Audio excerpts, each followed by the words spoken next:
I think every time we sit down to write, we feel a bit weird about it.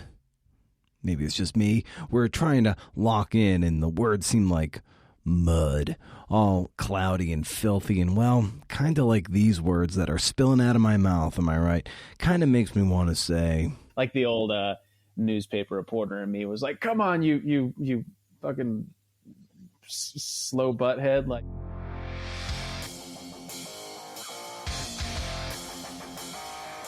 Oh, well, this is the Creative Nonfiction Podcast. This non-award nominated podcast is where I speak to badass people about the art and craft of telling true stories. I'm Brendan O'Mara. How is it going?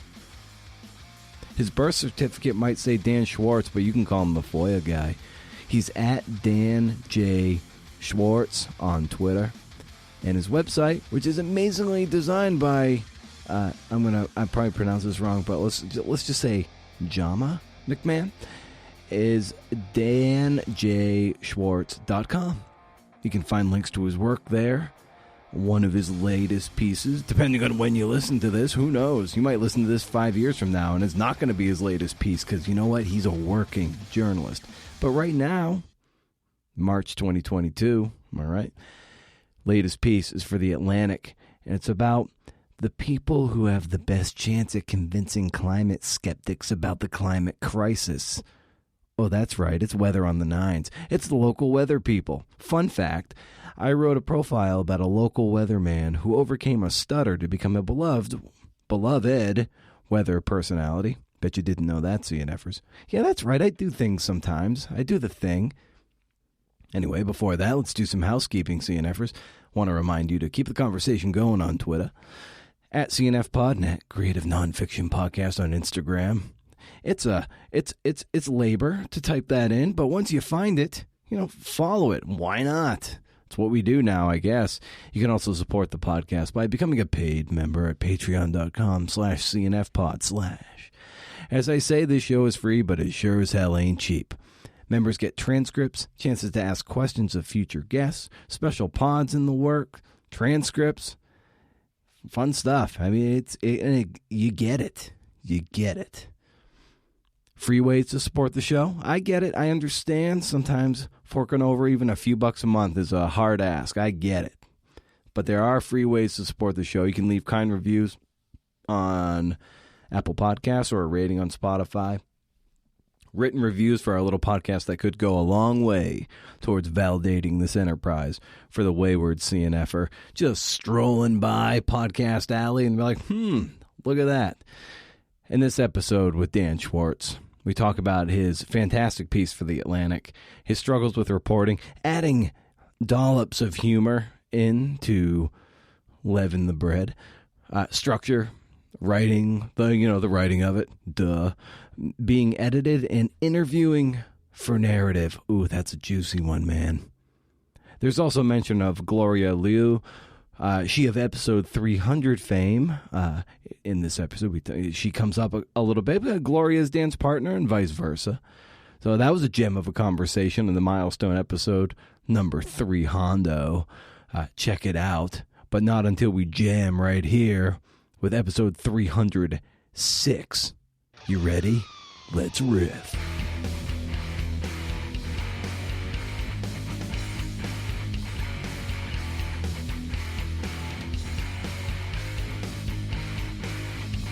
Exactly. Yeah. My interest in journalism was it seemed like a viable way to be a writer.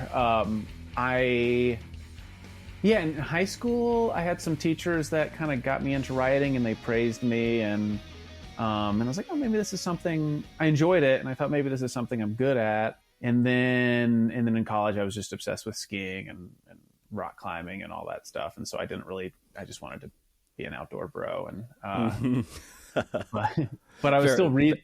Oh, very Krakauer of you. I guess you're right. Yeah.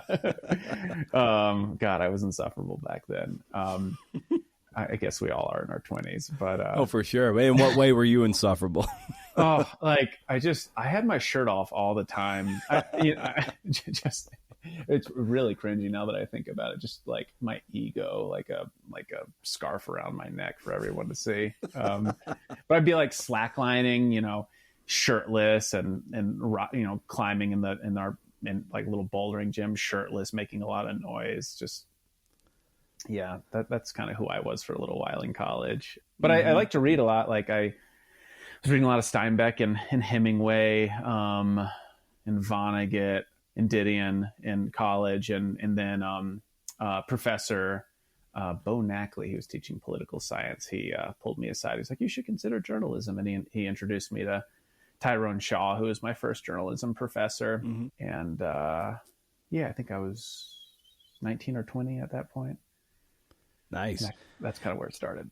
Yeah, so you mentioned several of the novelists, and then Didion also, who wrote novels too. But who were some of the maybe some long form magazine writers, and even some of the narrative nonfiction book writers that started to that you started to sink your teeth into around those time in your early 20s? I actually don't like much of Hunter S. Thompson's work. His later work, I just feel like it's kind of off the rails and little too undisciplined. But Hell's Angels was a book I read really early on, and I just thought, holy shit, like this is journalism. I read some early Norman Mailer. I wasn't too crazy about that. I tried to read The Executioner Song and kind of lost interest in that. After I realized it was fiction. For some reason, I thought it was a work of journalism. Yeah. My professor had us read like a bunch of old classic magazine stuff, and I can't remember the names of it. I think like one of the early bits of magazine work that I read that really blew my mind was C.J. Chiver's The School. It's like one of Esquire's top 10 classics, and I guess it's topical now, but I think it's about a school in Beslan, Russia, if I have that correctly, and some terrorists seized it, and there was just a huge firefight, and about like one man trying to save his family and get him out of that because they were held hostage. And I think I read that, in college or just out of college, and that piece really blew my mind. Did you read any Joe Mitchell when you were in college? Joseph Mitchell? Yeah, I don't know why I didn't bring him up. Actually, my professor did his MFA on Joseph Mitchell. Oh wow! And that's so funny you mention him. Actually, yeah, it was. I read two of his compilations, Up in the Old Hotel and My Ears Are Bent, I think. And he was super influential on me. Actually, yeah, I read as much. Actually, he was probably the journalist who influenced me the most in the early days. Just his like level, his empathy that he had for strange figures or people most people probably wouldn't want to really give the time of day to. And also his level of detail, in scenes, just really, I was really impressed with that. Yeah, the Professor Seagull piece, that real long one at the end of Up in the Old Hotel, that one blew me away when I read that. I had a great professor in college, Norman Sims, and I took a class with him. It was narrative. Oh no, it was literary journalism in the 20th century. And so we read a lot of. He assigned Up in the Old Hotel, and I remember reading the Professor Seagull piece at the end, and it was like very long. But I remember staying up late the entire night I read that to finish it because it was just like so wacky and funny, and not really realizing it at the time, but it was almost like allegorical for Mitchell, who like struggled to write the novel he wanted to write. And here's like Professor Seagull saying like, I couldn't, I've got this book that I'm writing, but I can't show it to you yet. And all that was going on. It was like really him overlaying his experience on Seagull. So it was like a really cool parallel track. Oh man, I got to read that stuff again. I feel like it's been forever for me. Yeah. The problem with like reading all this great stuff when you're young is you don't really quite have the analytical brain for it, I feel like. Yeah. Then you can never read it again fresh, I guess, unless you get like some head injury or something. But yeah, Joseph Mitchell, that's so funny you bring him up. I'm ashamed I didn't remember him. Like Joseph Mitchell, Steinbeck, and Hemingway, unfortunately, all three white men. I guess Joan Didion too, though she's a little too intellectual for me. Like those three in particular, though, were very formative for me in my early days. Yeah. At what point do you realize you want to do more sort of that long form kind of narrative work versus some of the more just pure reporting stuff that's more like reports versus story, if that makes any sense. Yeah, no, it makes total sense. I mean, news versus story, narrative versus article. Immediately, as soon as I started taking the journalism classes, all I wanted to do was long form. And this was just this was like a conflict that ran through my career until recently, like when I can actually do it now. But yeah, I had that ambition immediately. And then I talked with some journalists. This one guy, Neil Shea, who's like a lifer at Nat Geo. He's done so much I mean, he's just one of the most incredible magazine writers I know. He mentored me a little bit or quite a bit in the beginning. And he said, it'd be tough just to jump straight into the magazine journalism. You need to learn the basics and you need to work at newspapers first. And a few other people told me that too. And I hated newspaper work initially. And it was so goddamn hard. Like I couldn't even like listen to people attentively enough to take notes on what they were saying, and then like forget about taking notes by hand. But I wanted to do magazine stuff from the beginning, but I knew I couldn't jump straight to it. Right. With the that introductory reporting, if you will, like what were some of the growing pains that you were experiencing as you were trying to learn those skills? Oh God, they were many and they were profound. I got my first newspaper job, I think. So I graduated, I'm 33 now. I think I graduated in 2011 or 2012. And I got my first newspaper job up in a little town, Kenai, Alaska. And that was just hell on earth. I mean, it was great in so many ways, but I just had no idea what I was doing. Initially I struggled with just the practical basic skills, like attentive listening, actually hearing every word that someone speaks. And then I also struggled with capturing what they said and capturing the relevant parts. At first I used a recorder, but as soon as the recorder started playing, I couldn't pay attention. I was having a hard time paying attention to the person because I feel like I was being lazy. Mm-hmm. John McPhee feels that way too granted he just turned 91, but that was always his thing, where the recorder, it actually makes you lazy and actually turns your brain off. It depends. Like you can go either way with it. Either you can listen better because you don't have to scribble like crazy and you're going to mess up and you can't read your handwriting, or you zone out because you're like, okay, this thing's doing the listening for me. I think actually that sounds familiar. I think I've read something about him giving his opinion on that. I'm in his camp in that regard. My girlfriend, Gloria, who you interviewed, I think she uses the recorder a lot and she doesn't have that problem. And I've worked with other journalists who record everything too and don't have that problem. But it just, I don't know, maybe I'm different now, but I'm afraid of the recorder because it kind of shut off my brain. But I had to develop, this is really hard, just kind of a way of taking notes by hand. And and I find it took me a long time. I got a lot of corrections in my first newspaper job, which with many years in between those, and now I've been able to mention without breaking out in a sweat. Did you develop your own shorthand? Kind of. I actually I wanted to develop, is it Gregorian shorthand? Like I actually wanted to learn Greg shorthand. Yeah. Oh, Greg shorthand. Yeah. Yep, I actually wanted to learn that, but then that guy Neil Shea was like, no, don't waste your time doing that. He's like, I just developed kind of a chicken scratch and it works for me. And so, yeah, I wish I brought a notebook down here, but I developed my own kind of shorthand and only I can read it. And then if too much time passes, then I can't read it at all. So I have to, I have to go back and kind of like correct it with red pen to make sure I've memorialized certain notes. I'm with you. See, I tend to lean on the recorder just because I like that it captures everything, because I tend to if I don't I'm kind of like you, if I don't go back to my notebook quick enough, I won't be able to read that word. And then even though I'm scribbling like crazy and I'm getting taken down what they're saying, the quote isn't verbatim, and then if I have to spackle in holes from what I can't keep up with, I'm then patching in those holes with kind of words that just kind of make sense to me, even though maybe they didn't say it exactly that way. So I don't know. I've always wrestled with it because I really love the idea of just the pencil and paper, and those are the tools, and not having to bring in something that needs a battery and all that. It's just like, I love that very old school mentality that, Gay Talese would use on the old shirt boards that he would cut up, and of course McPhee, and he got great dialogue and great things from just using a notebook and slowing things down, making people repeat things and all that. Yeah, I admire it and I really like it, but I've just I feel like it's a weakness in my own sort of penmanship. I'm like, all right, I just got to put this thing out there.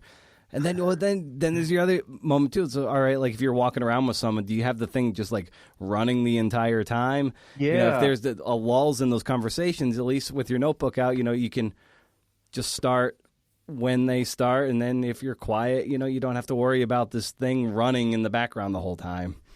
I completely agree. Yeah. Yeah. For kind of less structured interviews, or like in the summer, I had to I was doing a story about a search and rescue team, and we went on this hike and stuff. And I was just taking notes in a moleskin as we were riding. And I was like, man, if I had a recorder, I'd be having that problem. I have like an hour of dead air or whatever,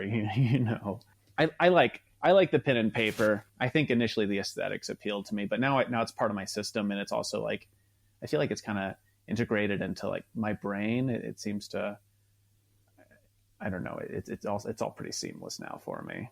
Well, that's cool. Yeah, I like that. My favorite notebook to use, actually, I've got one right here. It's I like the Field Notes Heavy Duty notebook. It's a little small. It's about the size of a phone. So it's this guy, but it's got a really good chipboard. Oh, so, that's nice. Yeah. Yeah. And, Field Notes also makes a reporter one that's long, but it's too flimsy for me. So I like this really firm one, and, it fits in the palm of your hand, back pocket. And, so that's kind of my go-to. I love geeking out on notebooks. Like, so, yeah, me too. Yeah. So you said, moleskin is kind of one you use? Yeah. I like the large moleskins. They're too big to fit in your pockets. What I'll often do is like when I'm hiking or something and don't want it in my hand, if I have a backpack on, I'll like tuck it in the waist strap of the backpack. Or if I don't, I'll like tuck it in the back of my jeans, and then like it'll like live on the top of my butt, and then kind of like go up my lower back. I like those, because they're fairly water resistant, and they're rigid, and there's just a lot of pages in them, and they're very elegant. And very expensive. Yeah, exactly.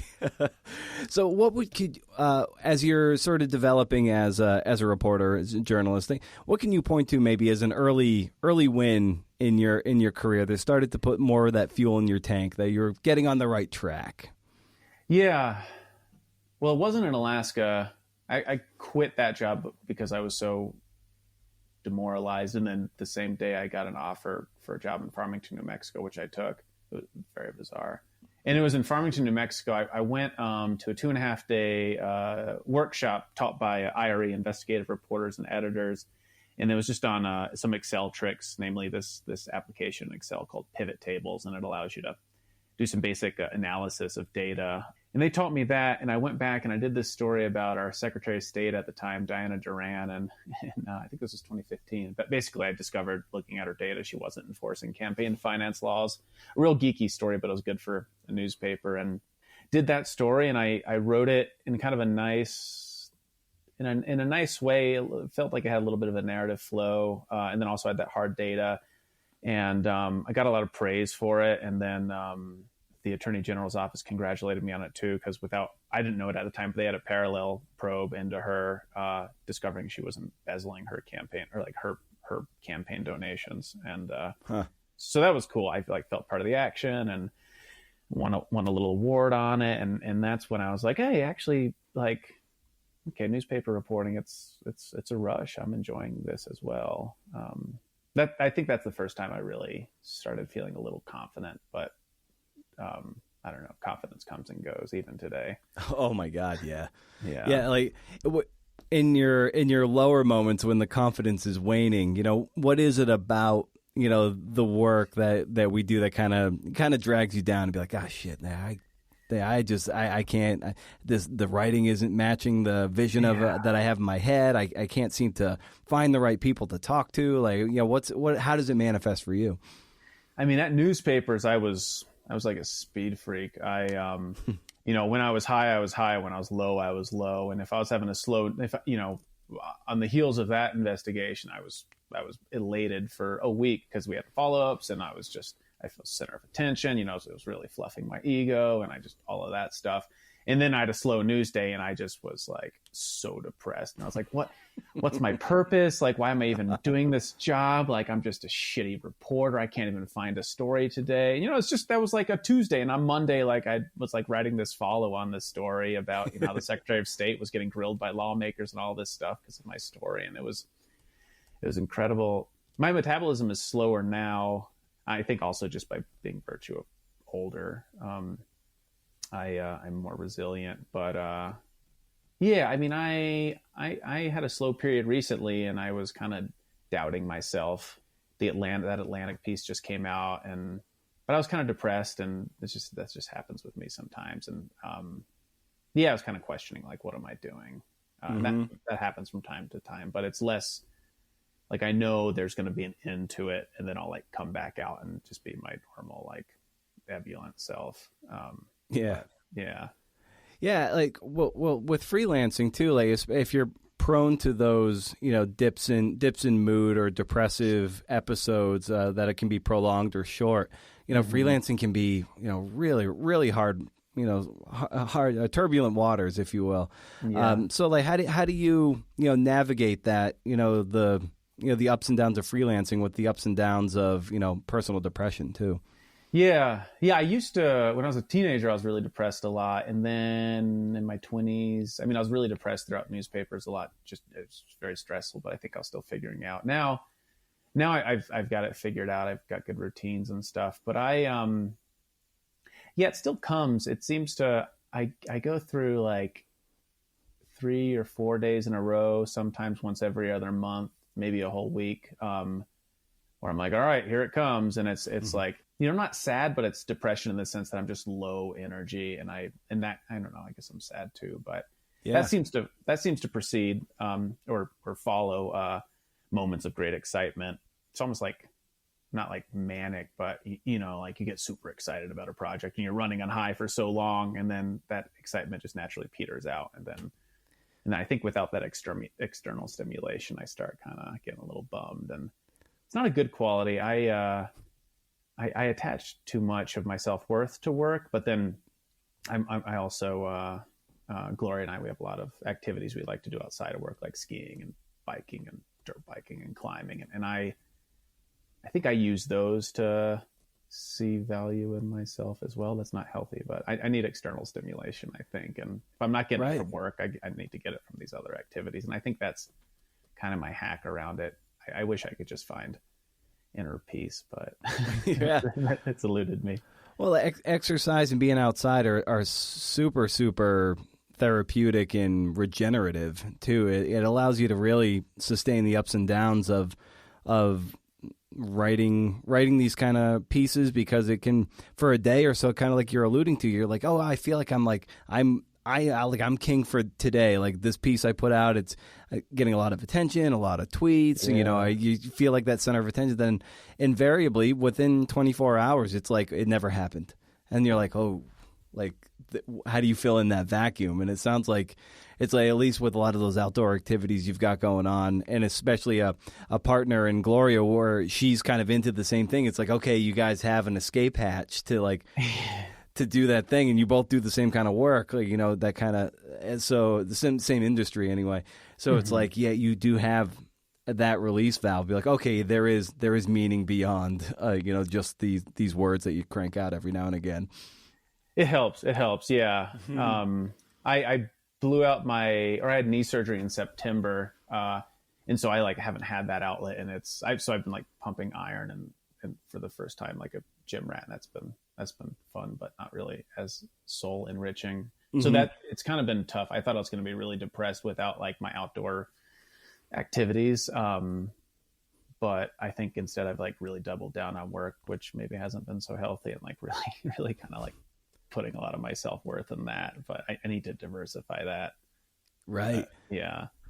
But so like with this Atlantic piece, I want to first talk about how you arrived at it and how you started crafting, the pitch for it, and also just how you go about the pitch process and how much reporting and pre-reporting you put into that before you start feeling confident that you can shop it around to, a major place like the Atlantic. So, what was the lead domino for this piece that you recently had in the Atlantic? So I got that idea a few years ago. I had that fact stored away in my head that the meteorologists are the probably the most trusted messengers on climate change for the general public. And I just thought that was super neat. And I don't think I tried to do anything with it in 2019 when I learned about it. But I just stored it away. And then I don't know what got me interested in it again. But once I was interested in it, I think this was in August. I made the pitch in August, late August. So early August, I started calling people. And what that pitch looked like, I think I probably spoke on the phone or / Zoom with about 10 people, I think. And then I read some studies. And I think all that, including writing the pitch, took about 2 weeks, which I felt like was pretty fast for me. God, pitches can take me forever. But since I had some background knowledge in it already, I kind of had the structure down of what I wanted to say in the pitch. So 2 weeks, interviews, reading studies, writing the pitch to sending the pitch. And how did you settle on, as Lawrence Wright would call it, the mule, your main guy for this piece? How'd you find him to tell the story? That's funny. I've never heard that before. I guess Shell was the mule. I'll send you the link of this great talk that Lawrence Wright did. Where it's incredible. It's 25 minutes long. It's awesome, and it talks about the research and reporting and finding your mule and to tell a story. And so please do. Yeah, that makes so much sense. He basically means the mule to carry the narrative, momentum. 100%. Yep. Yeah. Oh, that's. I like that. I'm going to start referring to. I'm going to gotta find my mule. I got all the facts and I understand that, but I need my mule through this story. Yeah. Yeah. Well, it's kind of the other thing I want to talk to you too. You can talk about how you found your mule for this piece too, but it also gets to the heart of an idea for a story. Well, an idea versus a story. And Gloria talked about this when we were on the mics a few weeks ago, but it is once you can have an idea, oh yeah, you want to write about climate change. Okay. Okay, big idea, but what's the story? And so you landed on local meteorologists in this particular guy. Yeah. So to find Shell, my affable mule, I call 10 of those phone calls, give or take 10. I think about 7 of those were to meteorologists around the country, whom I got connected with through a source at Climate Central. And right away, I was intrigued in Shell because he lived in Texas, and I just thought, well, climate change. Scientific topic, but it's been made political and often seen, of course, everybody knows this as a liberal political thing, which is dumb and unfortunate. Yeah. And I thought, oh, cool. It'd be fun to explore this topic in super red Texas. And yeah, Shell was the most charismatic of the people I talked to. He also had, I thought, the most compelling backstory. Because the really interesting thing about the meteorologist thing is they, 10 years ago in 2010, 12 years ago now, I guess, only about half of them were hip with climate change. The other half just didn't really think it was a big thing or didn't believe in it at all. And then 10 years later, because of the work, in large part because of the work at Climate Central and George Mason University and those folks, they, and some other people as well, they got the meteorologists to be more 98% on board with climate change. And so Shell went through that transition. He was never a climate denier, but he just wasn't convinced it was a big issue, which I can relate to. Back around when Shell, I think in 2008, 2009, 10 is when he was kind of in that mindset, which is about mirrors mine. And then he went through that transition and now he's very, very alarmed and very informed on the subject. So yeah, Shell was charismatic. I knew we would get along for that reason. We kind of had the same energy, bubbly people. He was in Texas and yeah, his backstory really organically would move this larger story forward. Yeah, and you're right in the piece, too, that many of these Americans are drawn to conservative media, and their consumption of it invigorates their denial, which stimulates their consumption of conservative media, which invigorates their denial, which I thought was just a great sentence. But it gets to the point of what conservatives can do. But I think liberals can be guilty of this, too. You just start listening to the things that just sort of reinforce your worldview, and then you get more and more dug in. For sure. I didn't mention it in the piece because entrenched liberals are, they're going to believe they're going to accept the facts around climate change. Entrenched conservatives are not, just because that's their, how the politics bring them. But yeah, I mean, those studies were saying the same thing happens with liberals as well. They describe that process as kind of an echo chamber effect, and liberals are just as susceptible to it as conservatives. And how did you? So as you're reporting this piece, at the end, at sort of the final quarter of it, final third of it, if you that's when like you kind of come into it and you find these. A couple farmers, right? Are they farmers? Oh, 2 4-H moms. So yeah, they bring their kids to like the 4-H shows and they show off the farm animals. Yeah, so you're at that at that point in the story. So like just structurally speaking, like how did you arrive at that? Yeah, I wanted to have that kind of towards the last third of the story because I feel like that in these magazine pieces, at least, I'm trying to like hit an inflection point there. So like basically, I'm like trying to hit that like classic narrative arc, like, like some introductory stuff and then plot twists and rising action and, more exposition along the way, blah, blah, blah. And then you're approaching your climax. And I was trying to kind of like build some conflict there and also some humor.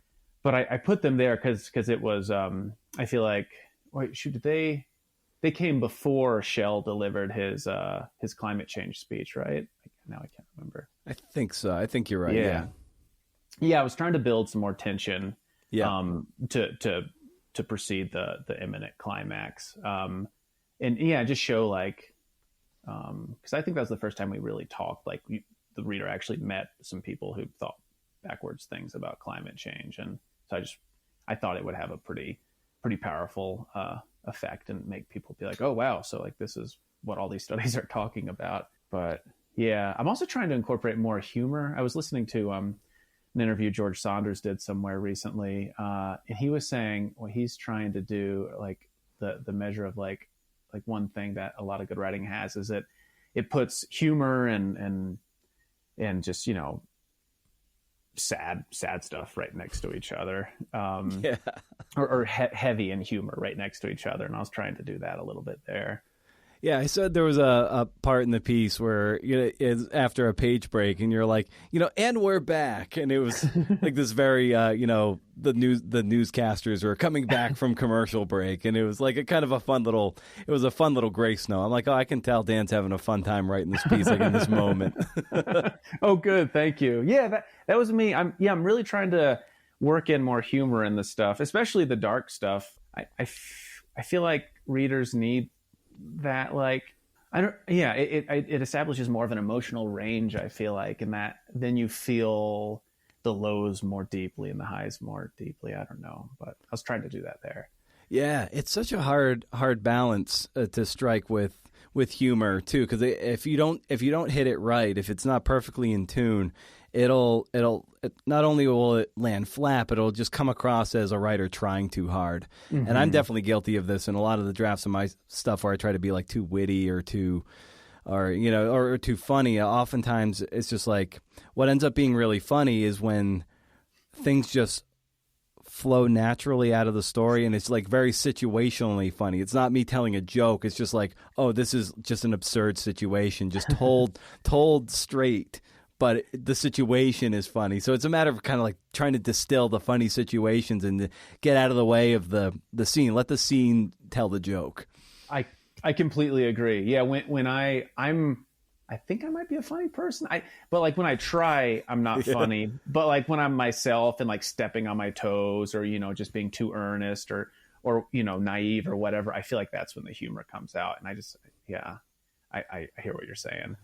When you were setting down to craft it and generate it, what were you, struggling with as you were trying to, put the whole thing together?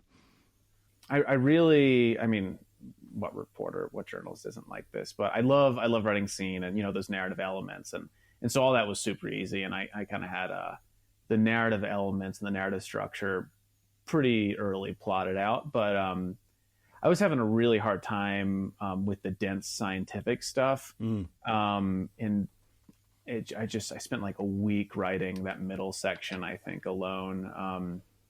God, it went so slow. And then I was going slower because I was angry at myself for being so slow. Like the old newspaper reporter in me was like, come on, you fucking slow butthead. Like move more quickly. And that just slows you down. But I really struggled with that. And I was having a hard time writing that. Well, first just condensing the relevant scientific stuff and then making sure I'm right. And then writing it in a lively way. I really struggled with that. Yeah, most of the second section took me at least a week to write, and that was a kind of a blow. But once I got through that, everything else fell together really clean. And Michelle Nyhouse was my editor on it. She's an incredible editor. She didn't have very many suggestions on the first go through with the edits, and for a second I was like, well, was Michelle like super busy? She just kind of phoning in this edit. But then she went back and had more rigorous stuff. But yeah, I kind of, in this instance, I nailed the structure, which I was really happy about on the first go around. Doesn't always happen, but yeah, it was just the science in the middle, and then everything else kind of fell together pretty cleanly. Yeah, once Michelle got back into those edits and did it more, had that more rigorous edit the next time around. Like, what did that look like for you? Was it just total like blood on the page, or? No, I had one of those experiences with a outside story I did about drones.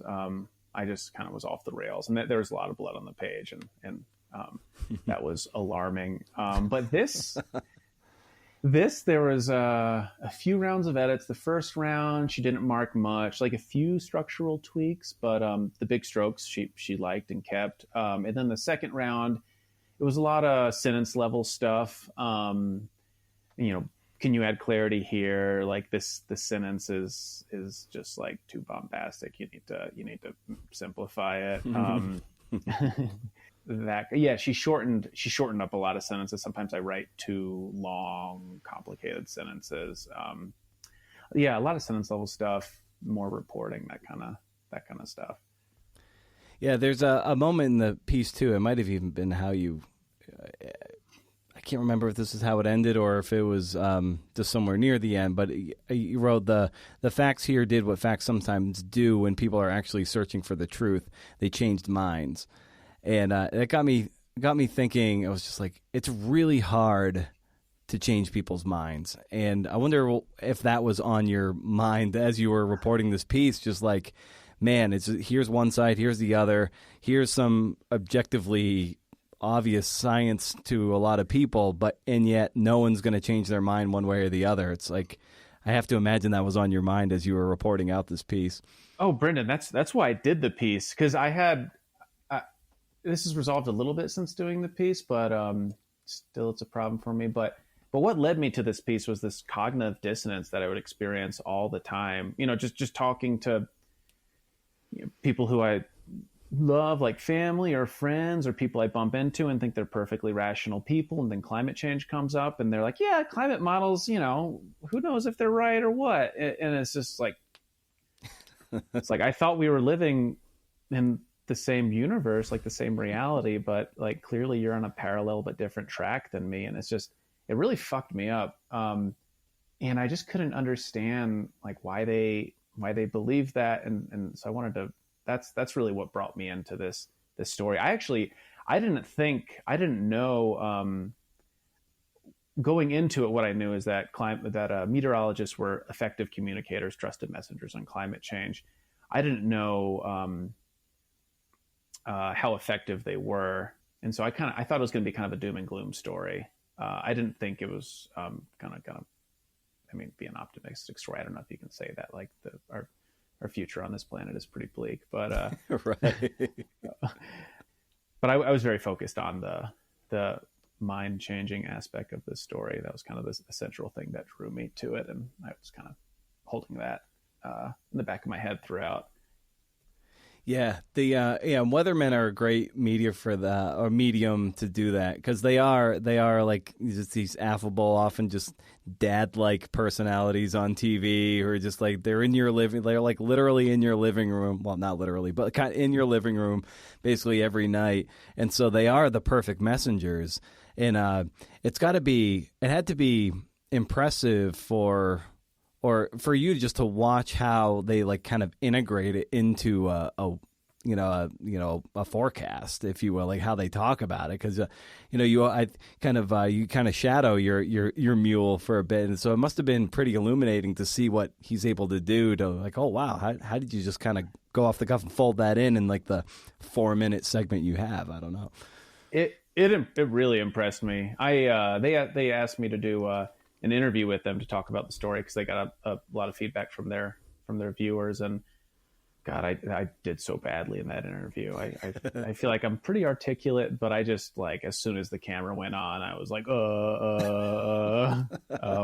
was an embarrassing interview. Yeah, and so I was really, I didn't know I would perform that badly, but I knew, I had a feeling I'd be a bad speaker on camera, and so when I was shadowing Shell, yeah, his composure really, and ability to think on his feet, that really impressed me. Like his that whole segment he did on climate, he didn't have a teleprompter. I mean, there's a teleprompter running with some basic stuff that he produced like in kind of an automated way earlier, was running, but he wasn't even looking at it, and he was just talking from the top of his head and citing lots of numbers and stuff, and had a very coherent structure to what he was saying, and I was really impressed by that.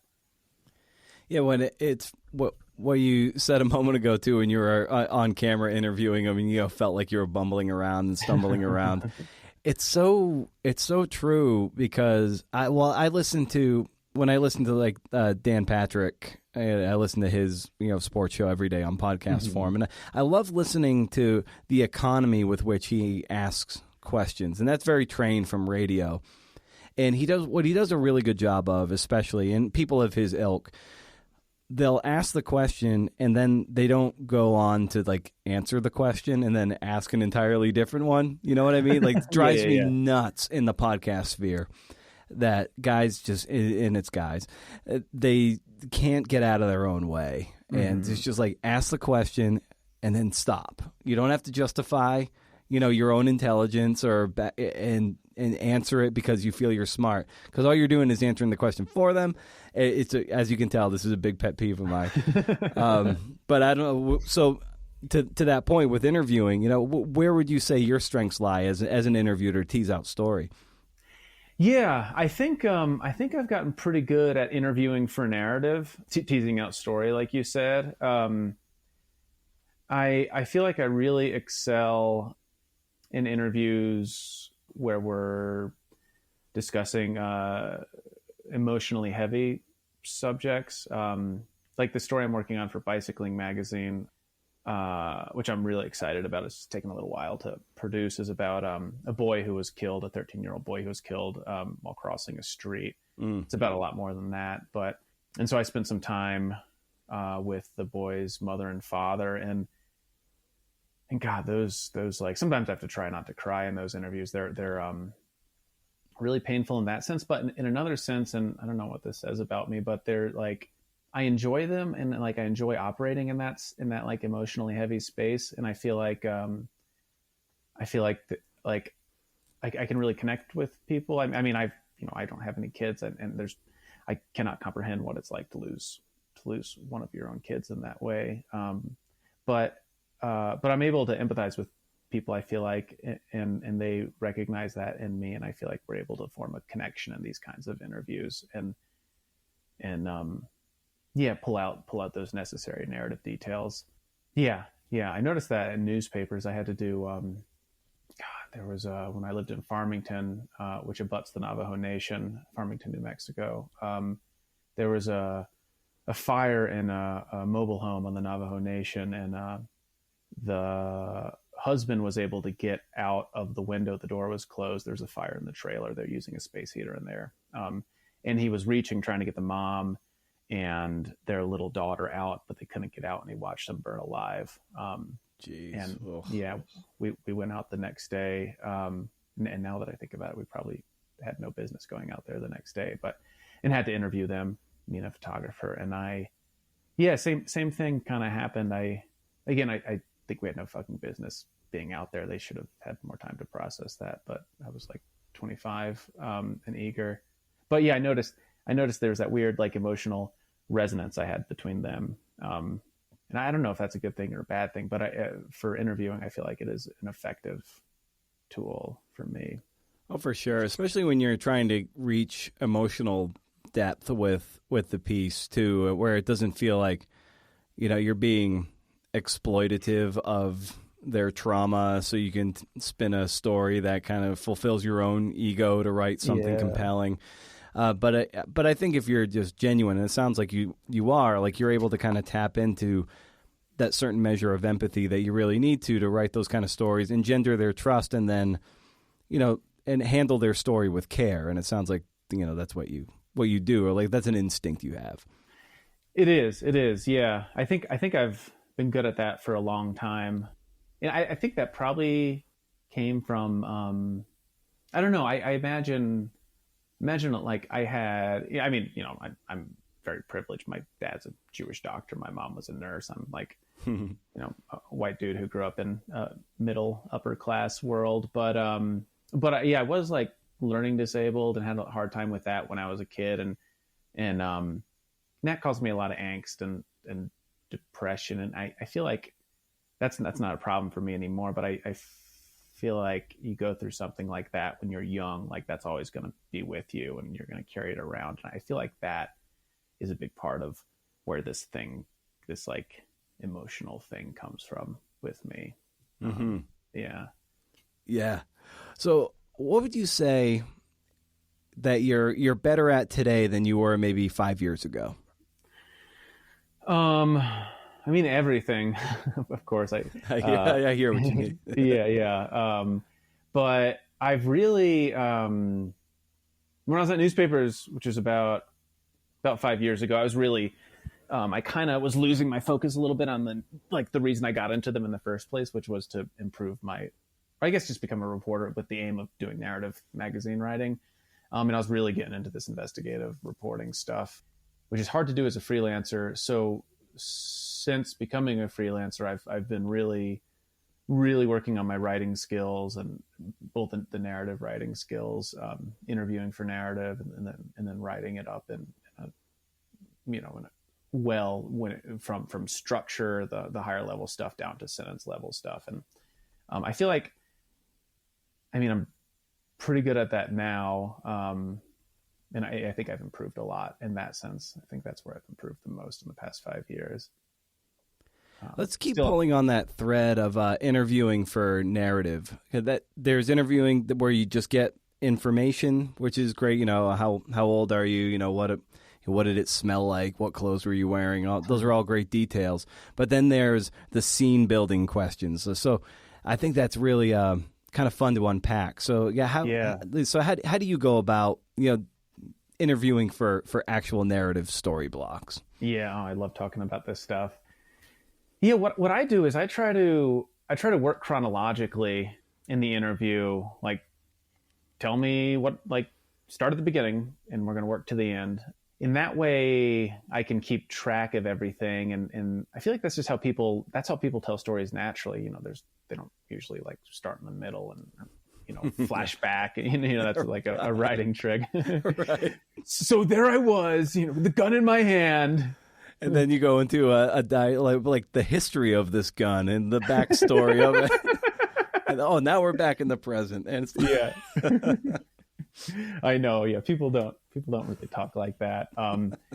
So yeah, I like to roll chronologically. And like with the husband and wife who lost their 13-year-old son. I can remember that interview pretty well. I think it's best to meet with these people in person if you can, but I don't think, of course, it's necessary. But yeah, we started chronologically. So like, what's your timeline? That's the question you got to ask yourself. And for that, I wanted to know as much of the timeline as I could. And I was like, so tell me tell me about the birth of your son. And then we just, we go from that. And it's like, well, what was that moment like? Like, what was he like as a baby? Like, and, then they tell me about that. Then I, they're kind of building little scenes naturally and how they say that. And then I asked for more details. If the scene seems relevant, like, what time of day was it? Like one memory, because it's for Bicycling Magazine and the story kind of revolves around bicycles. They were telling me a bunch of like funny memories, but one of them involved a bicycle, and they're in Italy, and this was the first time he rode a bike. And so then I was like, oh, well, like, was this at like a relative's house or something? And yeah, I was at a relative's house. And I was like, well, what was the house like? And they're like, oh, it was up on this like mountainside, and it was really scary because it was a gravel driveway, and it was just cut into the mountainside, and there's no guardrails, and we were afraid he was going to fall off. And I was like, what time of day? And they said it was night. And I was like, oh wow, that's crazy. He's biking up on the side of this cliff at night. And they said, yeah, it was really scary. And, got all these details and that kind of stuff. But yeah, I think the big thing is I work chronologically. And then also, as they're telling me this, I try to build like a little movie in my head of what they're saying. And if I can't conjure visual or just some of the sensory details, then I'll say, hey, wait, can we just go back a sec? Like, he was doing this. He was pedaling circles in this gravel driveway. Like, I can't quite see like who was there, who was talking, that kind of stuff. But yeah, if I can't play a movie as they're saying it in my head, then I try to circle back. But I also don't want to get in their way too much, especially when they're like, recalling trauma or just gentle moments. You don't want to interrupt them. Yeah. So I'll also like take notes, like, all right, circle back on this detail. And then when they get to a natural end of the scene, because I think we all naturally, our memories are stored as narrative. So it's, when they get to a natural ending of that part of the story, then I'm like, all right, before we go on, can we just circle back and grab these details real quickly and get those? And I kind of ask those as data point questions, like what color was his shirt? How loud was the car that drove by? What did you guys have for dinner? Get those. What was the dog's name? And then it's like, all right, sorry to interrupt. Like, let's keep going. And then they progress further into the timeline of his life and that kind of thing. And then that interview ended with like the day he was hit by a car and killed. And yeah, same kind of stuff. Like, what were you doing? What did you have for dinner that day? That kind of stuff. Yeah. Yeah. Oh man. And I think maybe a lot of people who maybe don't do a whole lot of this reporting, they might think when you're writing that story, like you're just getting it from maybe, one interview, one sit down, or maybe a couple. But I think I know this is true with me, that oftentimes it's kind of like you kind of like put a pin in something. You're like, okay, that's I probably want to circle back to that, when the timing is right. And that could be that day or could be down the road. For you, like how often do you find yourself circling back to certain scenes, just be like, just to fill in those holes, like just to make sure that you're getting the scene as three-dimensional as possible? A lot. I used to, and this is kind of baked into me as a newspaper reporter, it's bad instinct, but I used to think you got to get it all in the first blush. Right. Yeah. And I guess if you're writing for a 4:00 deadline, you have to. But with the magazine stuff, that's not the case. And so I'll get as much as I can in the scenes, but I always miss stuff. And you try to play the movie in your head, but you're not going to do a perfect job in that, or you're going to make things up without realizing it in your head. And so I don't really realize what I have until I'm writing those scenes. And then, especially with these like narrative interviews, I generally, they're more emotional content. We're not talking about kind of like inhuman things like documents and data and dates and time, stuff. So I build a good relationship with these people, and then I'll write through and mark what I don't have with TKs. And then I'll call them and say, hey, that was, great. It was really helpful. It was really nice to meet you, blah, blah, blah. I've written through this and I'm just struggling with a few details. Then I'll ask those as kind of data point questions. Like, you don't need to like, live in the scene so much with them. You could just ask like A, B, C, D, what are the answers for these? And usually just like I grab what I can of the interviews, write it, and then I just need to call them once more to fill it in. But I do try to, you had a good point. You're like, sometimes maybe people think you get this from one person, but I try to triangulate the scene or like these narrative details as much as I can. So I'll try to talk to as many people as I can, especially people who have like different angles on that day. It's like the parents in the case of this boy, and then like his friends who saw him that day, and then the parents of his friends, and and then you get into document stuff like police reports, traffic cam stuff. Everything's like another angle into it, and you can, if you get enough, you can fully illuminate the scene. Yeah, I've got a sticky note on my monitor over here, and it just says, "Who else should I talk to?" Because I always forget when I'm talking to someone, like, because they know maybe 5 more people you can talk to, and it just grows exponentially from there. But I always forget, so I've got that sticky note there. Like, okay, like, who are a few other 3 to 5 more people you'd recommend I talk to? And that's how like you said, triangulate the scenes, and you just get so much more lovely, illuminating detail. I completely agree. I feel like that's the essential question for all sorts of journalism. Just like the more people you talk to, the better it's going to be. Yeah. Anytime that I read so many of those long pieces I admire, like in Best American Sports Writing and all that kind of stuff, like what you realize, like, well, for one, you read it and you're like, how do they get this detail? Like, how did they build this scene? How did they find like that perfect quote? And it's because, maybe Wright Thompson spoke to 100 people for this piece. And he's got the resources and to be able to do that kind of legwork. But when you talk to 50, 75 people, you've got there's a lot of things you can pan for gold. Like, and I think that's ultimately how these guys and men and women who do these kind of pieces, that's how they get such great materials, because they talk to so many people, and eventually, you're gonna find that perfect little grace note that it's just like, oh, it just rings the bell and it's perfectly in tune. But you don't get that if you talk to 5 people to write a 2,000 word feature or something. It's writing a 2,000 word feature where you talk to like 50 people, and you're like, oh, that's why you get so much good stuff. Yeah, I completely agree. I think, we used to, we went through a lazy phase at one of our newspapers we worked at, and our editor said, you can't do a single source story, which is a problem for a lot of reasons, but it kind of points to that. It's like, you need to talk to as many people as you can. Yeah, because you definitely can. You can get away with, I've written 2,500 or 3,000 word features for, just a regional magazine that I've done work for back east, with talking to like 2 or 3 or 4 people, and it's like it's serviceable, and it's okay.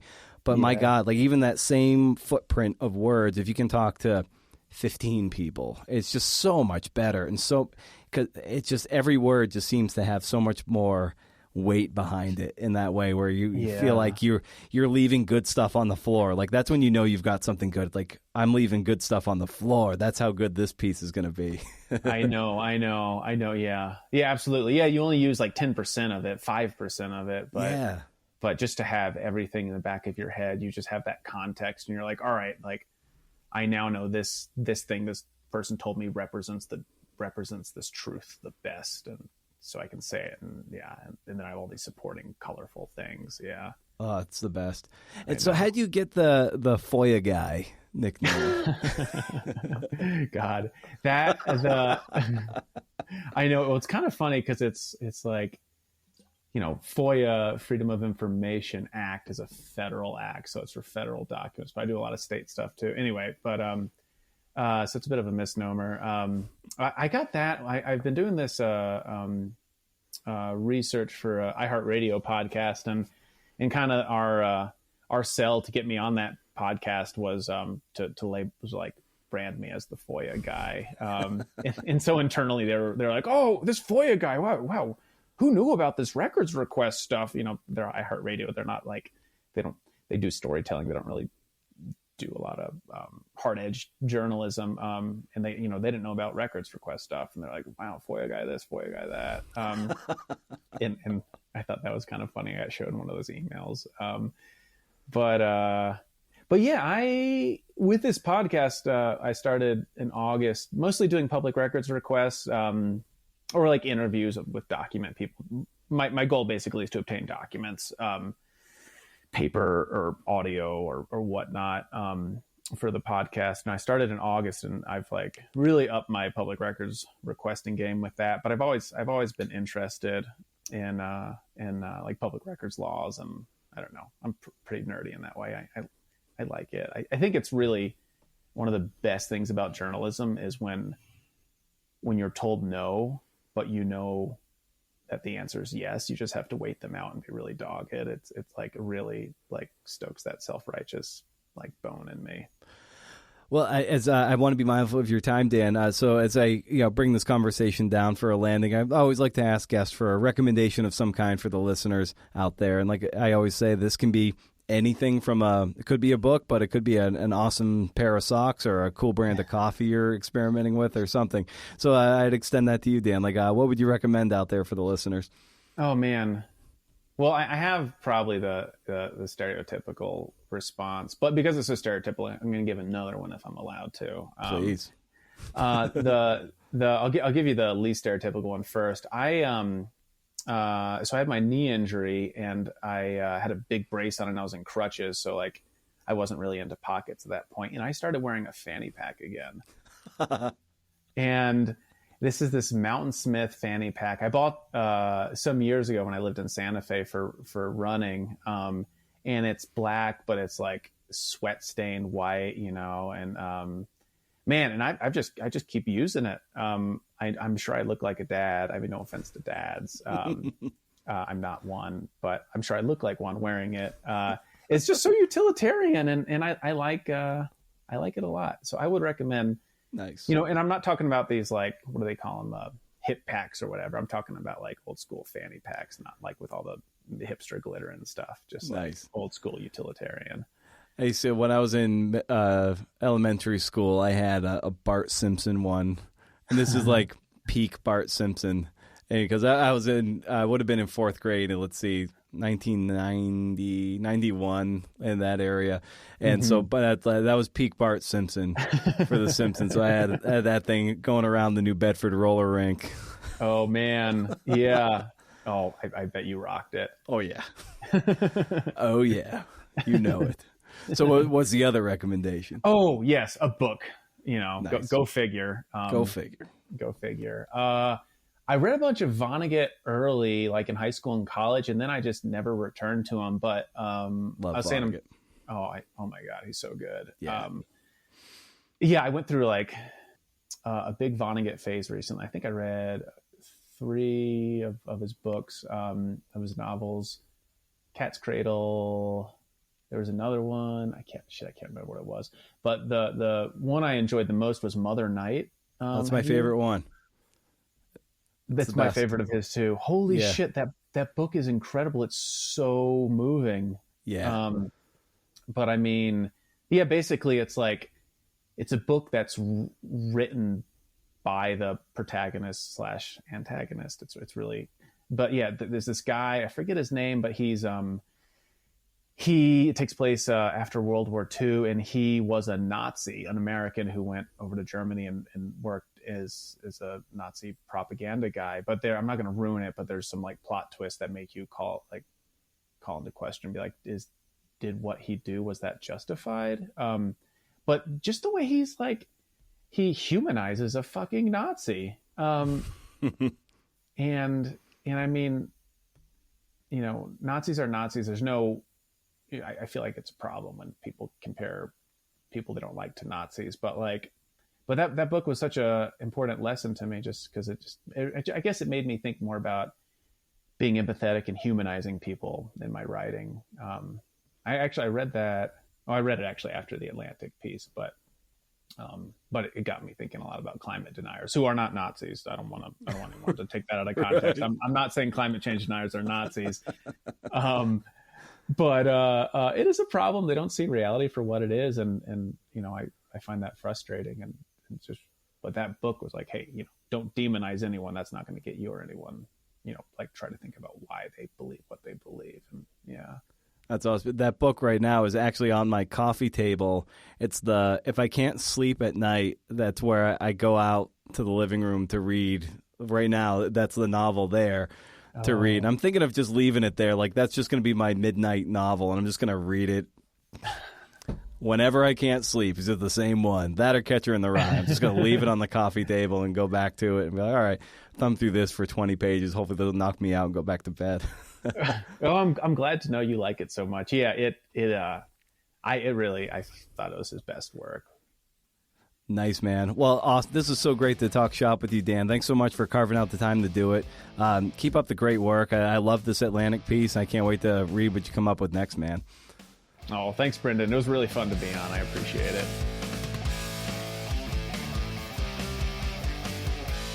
We've come to the end, and as I am wont to say, that was a toe-tapping good time.